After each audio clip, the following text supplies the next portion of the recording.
I'm going to show you how the linear bearings install on the machine. I've slid one linear bearing into the backside and tightened up the screws lightly on here just to keep it in place. And it has the plastic gib here. It goes in the groove and catches on the little screw inside so it doesn't come out. And these are loose enough to allow the table to slide in place when I slide it in. See what I mean in a minute. And I have his two bearings made by 80-20. And a little notch on one side.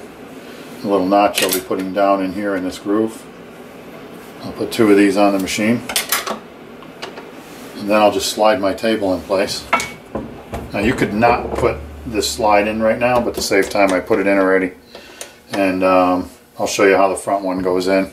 It's easier to see anyhow. I'll catch this in here. Slide this table in. This is already put together with the lead screw assembly on it and everything. So it saved us a little time. Now what I do is I'll catch this in the table. It has the internal bearing in here also. I'll catch this into the notch in the table here. Out here, catch it in. And I'll start guiding the bearing in, and as I do that, guiding the bearing in, I'm going to be lining up these little T-nuts. So one faces, the front one faces this way, the back one faces that way, and the middle one could face either way, it really doesn't matter. But I'm going to do it that way. It's the way I do it. I mean, you probably could face them the other way. I like to be consistent. And I'm going to face them out. And that's the way I do it on all of them. I haven't proven whether that makes a difference or not. I'll just slide this bearing into the grooves. These T-nuts in there, and that's in.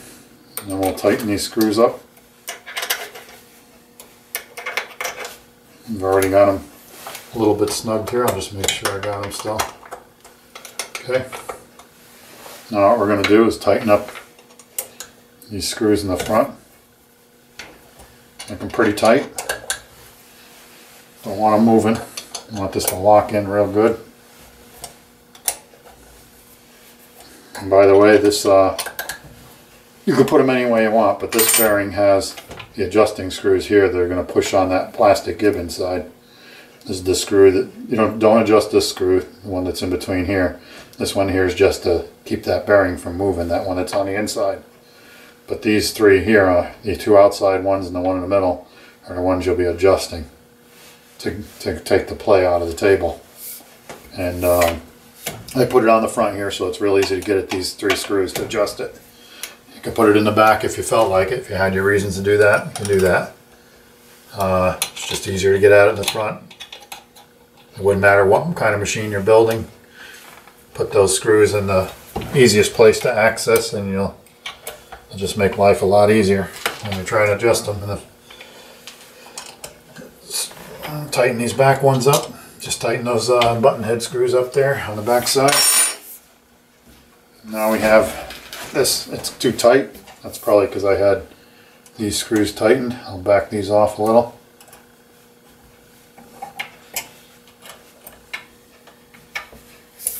There we go. Sliding nice. You have to watch because I don't have anything in here to retain these 80-20 bearings that are in here. So they will slide out if you're not careful. So you might want to hold them with your finger as you're checking the adjustment here a little bit. There is a cover that goes on this end, so I think I will put that on to retain those right now. I've got some short button head screws here. You can find them all. Here we are. 5/16 button heads, and I got this retainer. It actually goes underneath here on this slide. It would look like this kind of if it was a shorter version, which we have a shorter version on the back side. This would look like this, and this retains the plastic bearings that made by 80-20 into the grooves. It keeps them from sliding out. It just has a big hole here for the lead screw to go through. And I'll put 3 screws through this. Slide this. I'm going to slide this over the end of the lead screw. that large hole that's in there. And you put 3 button head screws in there. Could be probably 1/2 inch button head screws or 5/8 long button head screws. It probably wouldn't matter which size you had. It's just a simple retaining thing. Nothing fancy. And we'll snug these up pretty good, but we won't overdo it either. We'll make them so that they won't break loose with vibration and that kind of thing, but we're not going to tighten them up so much to crack the plastic. I'm sure if you over tighten them, you might be able to crack the plastic that this thing's made out of. It's just a plastic strip, this part. We'll snug them up a little.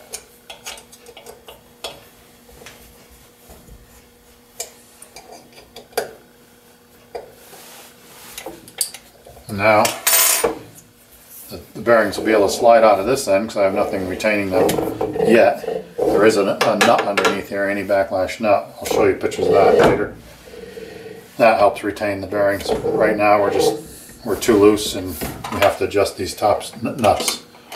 So what I'll do is I'll bring them down until the play just stops. And you kind of feel the screw just kind of stop.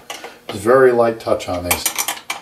You're not tightening them up. You're just taking them down until they just kind of stop. Like I say, you're not really tightening these. You just bring them in until you just feel them touch.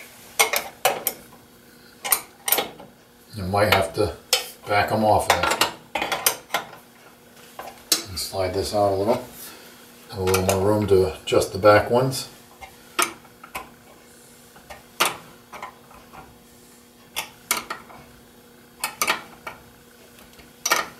Tighten them up.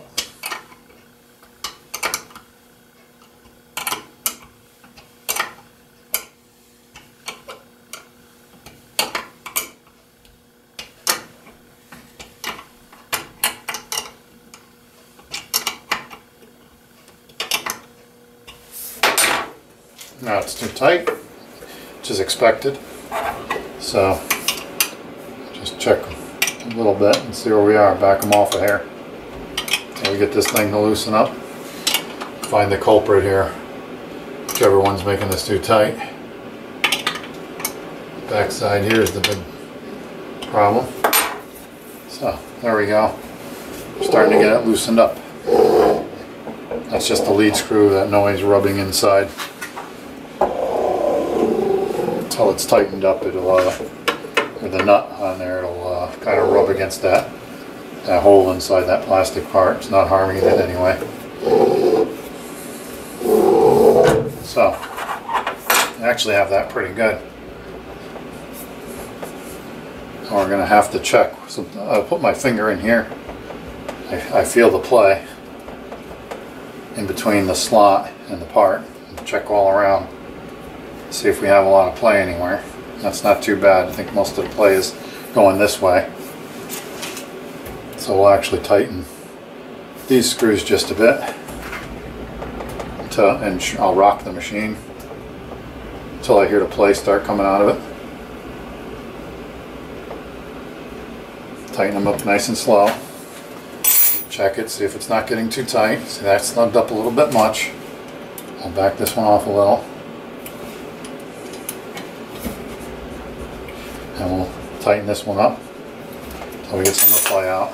And the idea is to get these adjusted and to get these screws adjusted until you get the majority of the play out, so it's really nice and even, so the machine isn't rocking up and down, or this isn't rocking back and forth.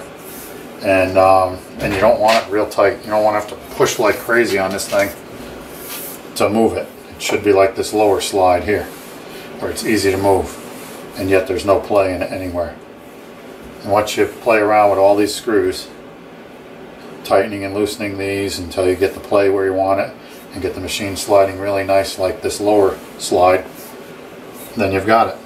It's just a matter of time to adjust these three and these nuts on top on both sides until you've got it. And that's really all there is to putting the slide together. Not too much to it. What I'll show you underneath too. Like, let me grab the camera.